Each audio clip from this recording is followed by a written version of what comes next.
You're listening to Advice from Your Advocates, a show where we provide elder law advice to professionals who work with the elderly and their families. Thank you for listening to Advice from Your Advocates. I'm Bob Mannor. I am a board-certified elder law attorney in Michigan. And as we are preparing for Halloween when we taped this, we decided to do a fun little podcast on horror stories for estate planning. And so my guest today is Kelli King-Penner, an attorney at Mannor Law Group and a certified dementia practitioner. Mm-hmm. And so we're going to go through some examples of some of the horror stories that we've seen and things that you should think about if you're doing any of these things. Okay, so let's just get right into it, Kelli. Sure. All right. So the first one is one that is very important to elder law attorneys. This is something that should be very important to everyone because most of us are going to face this at some point before our death, which is getting sick or becoming incapacitated. And so the first horror story would be getting sick or becoming incapacitated without powers of attorney. Mm-hmm. Why is that a horror story? So I guess one thing that I encounter with people doing estate planning a lot is a lot of times people just think about it in terms of assets. They think, okay, well, it'll be easy. I'll just make sure things get from point A to point B when I die. They don't really think about what happens if they get sick. And if you have nothing, that's when we really have loss of control problems. Mm-hmm. And most people don't want to lose control of their autonomy or control of their independence or fear of losing control and it ending up with someone that they would not have picked. Right. So when we're in a situation where someone does not have powers of attorney and something happens, the family is often in turmoil. They don't know what they're supposed to do. Absolutely. They don't know who has authority over things. So that can really put everything into a really scary situation. And it might be that nobody has that authority, which Exactly. is even worse because now probably what we're going to end up having to do is run into court. Right. And that's the other thing that scares people. There are so many guardianship horror stories. We could probably do a whole episode on things that happen in guardianships and conservatorships that people just simply would not want. But really, not having those estate planning documents are hurting you or putting your family in a bad situation because those are the people you love and trust, and you want them to be able to help you if you can't. So really circumstances where we have that, or maybe even circumstances where we're not able to execute those, like you said, we're looking at court, which is a whole other bag of tricks. So how old should you be in order to think that you should need a financial power of attorney and a healthcare advocate? Anybody 18 years and older. So I don't know if you were surprised by that answer, but the thing is anything can happen to any of us. Mm-hmm. And so you're basically saying that you think that you're never going to have a situation where you got sick, that you got in a car accident, that you had a stroke, that you had a brain bleed, that as you get older, something that happens to a lot of older folks is sudden onset dementia that we call delirium. That can happen overnight. And so when do you get the power of attorney? After you get sick or when you're healthy? Ideally, you want to be as proactive as possible. I mean, there might be circumstances where you are sick and still are able to execute it, but why toe that line? You want to be as proactive as possible in making sure that you're secure in your team that you've built or the people you're relying on to make sure that they can take care of you if you can't take care of yourself. So I know this for some of the listeners, this may sound like a silly question, but just to make sure we're all on the same page, when you say power of attorney, what does that mean? Are you giving power to your attorney? No, it's usually not giving the attorney, although there are some circumstances that people do that. You're appointing somebody that you love and trust, that if you can't do a certain activity, and we're typically talking about managing your assets, so your financial assets, and making medical decisions. Those are two separate types of powers of attorney. But you're not giving a power of attorney to us. You're naming someone that you trust, that if you can't do it, that's the next person in line that you would want to stand in your shoes and be your advocate or make sure things are taken care of for you. And if you're giving somebody power of attorney, do we have to worry about like the Britney Spears situation where she didn't have control over her own decision making? If you give somebody power of attorney, do you still have control over your own decision making? Yes, you still have control over your own decision making, and you still have the ability to update and change those powers of attorney for as long as you are able to. Or revoke them. Yeah. So you're not giving up anything, whereas guardianship was Britney Spears, right? And guardianship, so is that court process that we talked about. It's much harder to back out of those guardianships, as we saw with Britney Spears, those guardianships and those conservatorships, than it would be to have a well-maintained estate plan. All right, next Halloween horror story for estate planning. Adding kids' names to assets. That's something that I know a lot of people did. I know my grandparents did it, and a lot of other people have done it. Why would that be a horror story? So this is spooky on several levels. So in a former life, I used to do a fair amount of debtor creditor stuff as well. Whenever we are naming or adding people to our bank accounts, you're exposing your stuff to their potential liabilities. And it could be their fault or it could not be their fault. You have a kid that forgets about paying their credit card, or they lose their jobs and they have a judgment that comes against them. A creditor can come after any asset that person's name is on. So if that is your bank account and your son or daughter that you added on for convenience purposes is going through a particularly challenging time, you're opening up your stuff to their potential problems. So that's something we always want to advise against, that there are better ways. It is an answer to them getting access. It is not the best answer. It is rarely a good answer. I can't talk about the 4Ds. What if the person you put on there, your child, goes through a divorce, death, disability, or what's the fourth? Debt. Yes, that's the worst one. So Kelly talked about debt. So the kid's debt becomes your debt because you put their name on your house. You put their name on your bank account. But what if they go through a divorce? Well, now that in Michigan, it's considered theirs partly too, because they're on there as an owner of the account or an owner of the house. Same thing with death. Well, a lot of people die in the wrong order. Disability, or what if their spouse or somebody in their family has medical bills and they now have debt. Medical bills is one of the biggest debts that we face out there, right? The other reason is sometimes it can cause serious penalties. So if you do get sick and we need health benefits to pay for your care, they might deny you health benefits because you added your kid's name to the deed to your house or something like that. There might even be some tax considerations where the kids are going to end up having potentially pay different taxes, whether it's property taxes or pay more in taxes, capital gains taxes, different things. So it's just never a good idea to put your kids' names on assets. There's very, very limited circumstances where that makes sense. And I found too that there's a lot of unintended consequences besides the things that we named as well. Chances are it's not following through completely with your estate plan, and it can have a lot of unintended consequences on the person that you're adding to that account.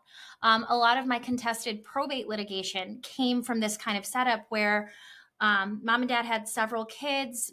After they both passed away, they had one that they wanted to be the executor. So they put their name on everything. Well, that caused a lot of strife between them and their siblings, because legally that person owned everything and the siblings had no guarantee that their inheritance that they felt like they were entitled to was actually going to be distributed. So I got dragged into court on all of these different things for this simple, trying to make it easy approach, which really caused a lot of chaos on the other side. So the next two estate planning horror stories involving real estate. The first one is do-it-yourself deeds. We see this every week at least of poorly prepared deeds. So talk about do-it-yourself deeds. This has become a favorite topic of mine. So deeds, I always say, are deceptively simple in what they look, but they're not simple in their execution. The quickest way, we say in our office, to commit malpractice is to do a poor deed. So if attorneys sometimes mess these up, imagine how often people that have no legal know-how are actually causing more chaos with it. With real estate, you have to be very, very specific in your transfers and how the property is owned. There is literally legal foundations going back to like serfdom England that control some of this stuff. So we have to pay attention to what we're doing with those transfers. A lot of times I'm seeing transfers go back and forth. We're splitting titles. So we're splitting who owns that property. We think we're doing one thing. We're doing something completely different. Easily every week I'm looking at a deed and usually making some kind of recommendation to correct it. Sometimes that's a simple correction. Sometimes that's a really expensive correction, depending on what's going on. Frequently, a deed will mean completely different things based on 1, 2, or 3 word difference. Easily. And so we'll just give you a couple of examples. There's two common things: joint tenants or tenants in common. Mm-hmm. So and I've seen deeds which were improperly prepared that said joint tenants in common. That's not possible. That's a contradiction in terms. And so those types of terms, or even the word spouse, adding the word spouse makes a huge difference as how that deed is going to be interpreted, and can cause all kinds of problems, all kinds of court work, all kinds of other things. Mm-hmm. Yeah. So you really want to be specific when you're doing that and get good legal advice. That's right. And not do them yourself, frankly. Yeah. It's something that seems like, because you can probably get a form from your county or from, I used to say Office Depot, but I think you can buy legal forms at Home Depot now. You can Google a real estate deed and get something that's close. It doesn't mean that you should. It's kind of like doing at-home surgery. I wouldn't advise it. All right. So the next one is ladybird deeds. So ladybird deeds are very popular, even with lawyers. Yes. But we have opinions about ladybird deeds because, let's talk about them. Why is ladybird deeds a horror story? So ladybird deeds are a very specialized tool in your legal toolbox. They have to be done very intentionally, and they have adverse consequences when they are done poorly. So a lot of times people use ladybird deeds, which, for those that don't know about ladybird deeds, think of it as like a beneficiary designation for your house. That's not exactly accurate, but it's fairly close. Mm-hmm. When you're doing ladybird deeds, a lot of times people are doing it as a way to avoid maybe doing some estate planning as a trust. They're wanting to say, if something happens to me, it goes to these people. But if this condition happens, then it goes to that. That's a trust, what you're explaining of. You're trying to do too much in a real estate transfer that is also public record, by the way. Mm-hmm. Instead of doing all of those contingencies and making sure that we're avoiding probate, there are better ways to execute it. One of the biggest problems that I see with ladybird deeds is when they're trying to get it to multiple people. Right. And depending on how that is titled and depending on how well those people get along, you might have more issues than if you actually had met with an estate planner in the first place. Or if people die in the right order. So we assume that the people that we're leaving it to are going to be alive when we die. We can't make that assumption. Mm-hmm. The thing about it is we have pretty much a hard and fast rule. If somebody wants a ladybird deed to go to more than one person, we're almost always going to say no. Usually, yeah. Because we've seen so many problems with it. That if you think about it, it sounds good when you say that it's like a beneficiary deed where you're just putting a beneficiary. Oh, well, great. I have life insurance and I put multiple people on the beneficiary. But cash is a lot easier to divide up than a house. Yeah. It's not where we can split the house in three ways and say, okay, you get the basement and you get it doesn't work that way. And so it gets all kinds of complicated, and there's just really good reasons. We'll relate a matter that we worked on where we did not prepare the deed. We would have never prepared this deed, but it was from mom to her child, and since her other child had passed away, to her deceased child's two children. Mm-hmm. So it inevitably ended up in court, and we called the lawyer that was representing the other side, and the lawyer was an experienced real estate lawyer, and his position was, every time I see a ladybird deed, I assume we're going to end up in court. And now he was doing it from a standpoint of people only come to him when there's a problem typically, but his position is if it's a ladybird deed, it's very likely to end up in court. Yeah, ladybird deeds are great. Opportunities for real estate lawyers. I'll put it that way. Next one that kind of fits in the same regard as do-it-yourself deeds and sometimes ladybird deeds is online or fill in the blank estate planning forms. Yeah, so I never recommend ever filling out a form that you can find online for your estate planning. There are a lot of services out there too that are offering, quick and easy estate plans. Here's the thing with that. You're not getting any real legal advice out of that. Everybody's estate plan should be designed specifically to them and their family's needs. And you're just not getting that level of service or that level of customization with an online form. Your care of yourself, your care of your family, your care of your nest eggs should not be left to online forms because that's not what you would expect for your loved ones. You want to make sure that they're getting that high level of service, that high level of dedication that we would want, for our children, for our families. And you're just not getting that level of service from an online form. Just think about it this way. You've spent your whole life working hard, saving some money, putting some money away, paying off your house, doing all these things to leave it to chance. I'll give you a couple of quick examples. I remember the commercial used to go by on the radio, and they'd talk about how Sammy Davis Jr. had a famous person who had lots of money, unfortunately did a fill-in-the-blank form will. Mm-hmm. And they were talking about it because they were the company that he bought the form from. Mm-hmm. And they said, oh, well, the court said that this was valid and enforceable, which is the problem because the whole point was it had gone to court. Had been in court for 2 years. Everybody, the spouse, the first spouse, the second spouse, the kids, the cousins, everybody came out of the woodwork. Everybody had lawyers, and it went to the courts for a couple of years to fight about it, to finally say, oh, now it's enforceable. Was it what Sammy Davis Jr. really wanted? We don't know that. Right. We don't know whether it accomplished the goals that he wished to accomplish. We know that this form, which was probably not all that well filled out, was going to be enforceable, for better or for worse. And so then there's a million stories of people that should have known better, celebrities that didn't do proper. Celebrities are probably one of the biggest offenders of not having estate plans when they probably have the most monetary value to lose. Right. All right. So let's go on to, we talked about, we've kind of addressed this, but assuming that your will, because a lot of people say, oh, I just need a will, right? Assuming that your will means that you're not going to go through probate. Right. What I always tell people, a will is probate. Mm-hmm. So if you're relying on will, and we have a lot of different ways that we explain this in our office, we use a bunch of silly little concepts to kind of break this down. One of the ways that I also explain it is think of your will as a letter to the judge. It means nothing unless the judge says it means something. So in order for your will to have any authority after you die, it has to go through a probate process, which means it has to be presented in front of the court. There's filings that have to be done. It requires usually a hearing or a judge to look at the paperwork and say that this is okay.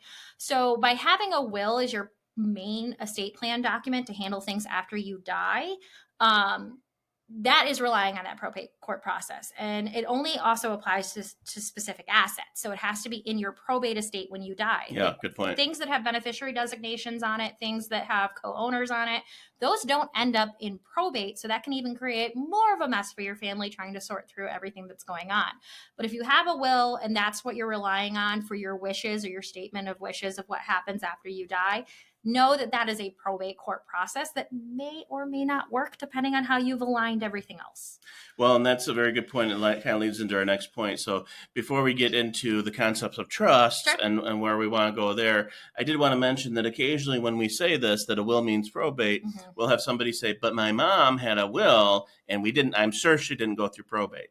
That means the will had no effect. The will had no legal effect, there was nothing to probate. Yeah, that the mom had either put people's names on things, which is very dangerous. She had added people to deeds, maybe there was a ladybird deed, maybe there was beneficiary designation. Maybe there was a deed in a drawer that happens too. Yeah, I call it hodgepodge, meaning there's a different plan for each thing. And then the problem is when things change, which they inevitably do, because we get older, we get new assets, there's not an overall plan to say everything is taken care of. When we do a hodgepodge, which even a lot of lawyers will present with this, they'll say, oh, well, we'll just have beneficiaries on this, and we'll have a ladybird deed on this, and we'll have a joint owner on this. But then things change, and you get new things, or somebody dies, or whatever, and those things don't get updated. Whereas with a trust, you update one thing, and everything gets updated. Well, and a hodgepodge plan works as well as everything is smooth and easy. Right. It's kind of like building your house of paper mache. While it's smooth and good weather, there's no problem. The minute the rain starts coming down, that's not going to hold up. That's a good analogy. And that's the whole point, is that those types of plans are designed to say, okay, this is if I die tomorrow. Well, guess what? Even though might be Halloween soon, you're not going to die tomorrow. And so that's the idea. We want to have the idea as a plan that is going to change with the changes in your life, and the change with as you acquire new assets, or there's been deaths in the family, or things went badly, or somebody got sick, or somebody became disabled. All the things that may and do happen, we need to kind of have thought of that and not just planned for the way things are exactly they are today. Mhm.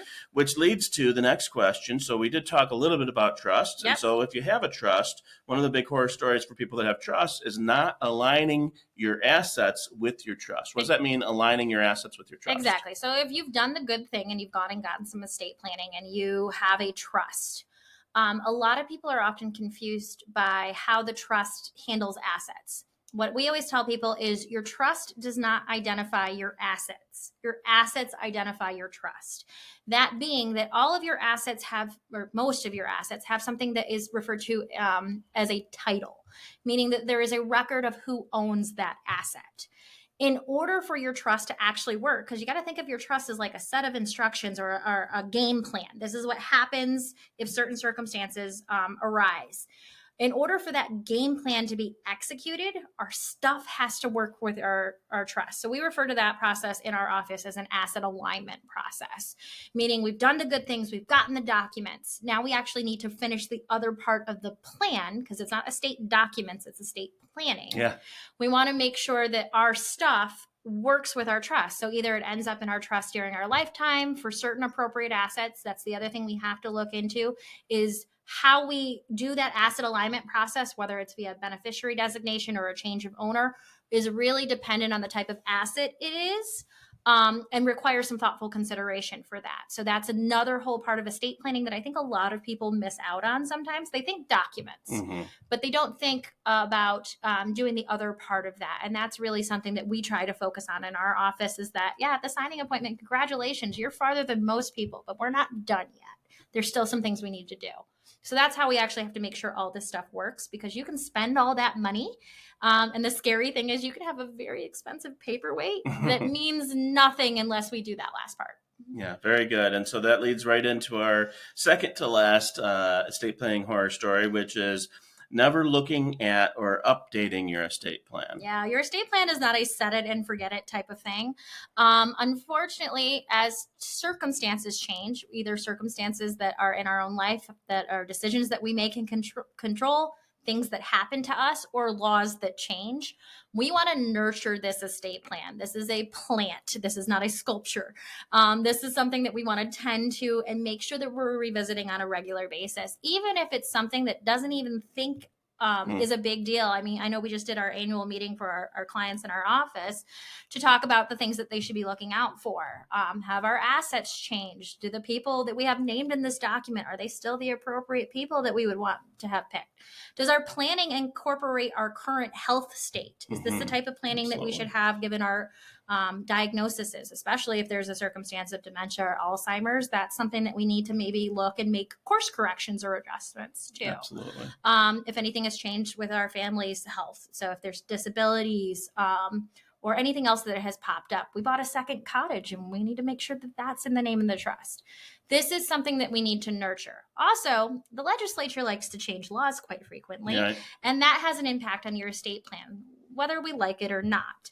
I always tell people that if I can control what the legislature would do, my life would be easier, but I can't. So that's something I have a responsibility, is to update people when there are major changes in the law.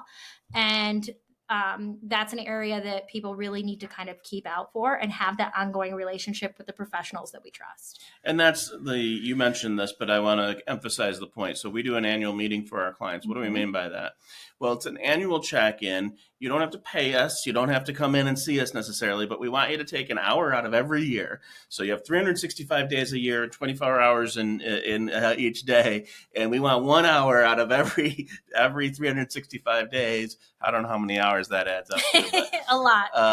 to look at what you have, and then we walk you through whether or not you might need to think about making some updates. And so we do this every year. Since COVID, we've sent videos out. Sometimes we might do it in person and then take a video, so you can either come to the group meeting but the bottom line is it's a mechanism to make sure that you have an easy way to update it. The vast majority of our new clients that are not our clients yet come in with existing estate plans. They had a will done, they had a trust done. but for some reason they're not going back to that lawyer, or that lawyer may have retired.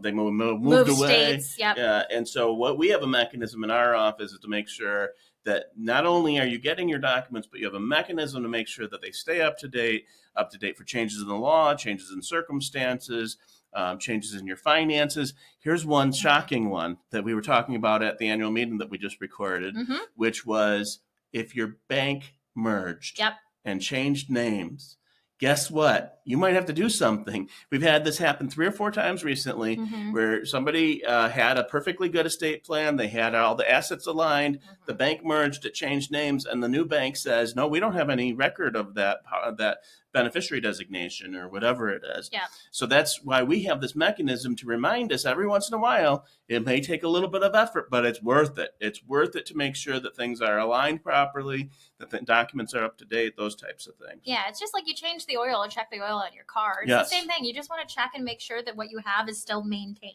Yeah, that's a great one, changing the oil. The other one I like is, when people say, oh, well, I'm fine, I have a trust. Well, how old is your trust? It's 20 years old.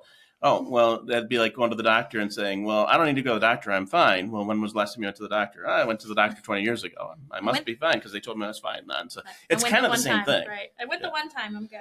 Yeah. All right. Last horror story, and that is not planning if you have an heir, meaning a child who has special needs or disabilities. Why is that important, and why do we have to make sure that we get planning for that? So that's really important because there are a lot of circumstances where somebody who has special or supplemental needs or has a disability where there are needs-based government benefits, and there are so many different kinds of needs-based government benefits. It can be sometimes hard to pinpoint exactly what they're on, but there are certain ones that can penalize you to a certain extent if you get an inheritance. And it's really easy to plan for that and make sure that the disabled heir can still reap the benefit of everything that you want to leave them, so you can still increase their quality of life, make sure that they still have everything that you wanted them to have. Without losing their medical benefits or financial benefits. But in a way that doesn't hurt their benefits, especially since a lot of times what we're talking about with government benefits is a health insurance benefit. And that cost of losing that can be very, very monumental for someone. So there's really easy ways to plan for that. We just need to look at it and maybe make some tweaks to the estate plan or add a specific thing. And there's a lot of different estate planning tools we have for this. I think one of the harder things that I have to encounter with people sometimes is used to be, or back in the day, one of the recommendations was, well, you just have to disinherit that individual and you can't leave anything for that. That is absolutely not true. There are really great tools and mechanisms now to really enhance the quality of life for our loved ones with special needs that we don't have to resort to that. And you also, a lot of people come in and they say, well, they have a brother, I'm just going to leave everything to the brother, and they promise to take care of them. So what happens if something happens to brother? Yeah. It doesn't work that way. And what if, brother gets into financial trouble? What if brother gets divorced? Now the money that was supposed to go to your special needs child gets tied up in this divorce. Or what if they die and it goes on to their kids or their heirs? There's just so many things. You don't just leave it to another person. We got to set this up right. Exactly. And that's often a thing that I'm correcting with estate plans as well. But yeah, it really is something that we should look at. And that disability might happen from birth, or it might happen later on. Right. And that's one of the reasons why we really want to look at and really get some good advice. And simply because somebody is on quote unquote disability doesn't necessarily mean that they need all of these extra planning tools, but you should at least get good advice on whether or not that's a good idea. Right. Well, excellent. Thank you for joining us, Kelli, and participating in our special on the nightmares or horror stories of estate planning and how to avoid them. So if you enjoyed this podcast, please consider subscribing at any place that you listen to podcasts. And we appreciate your listening. Thanks for listening. To learn more, visit mannorlawgroup.com.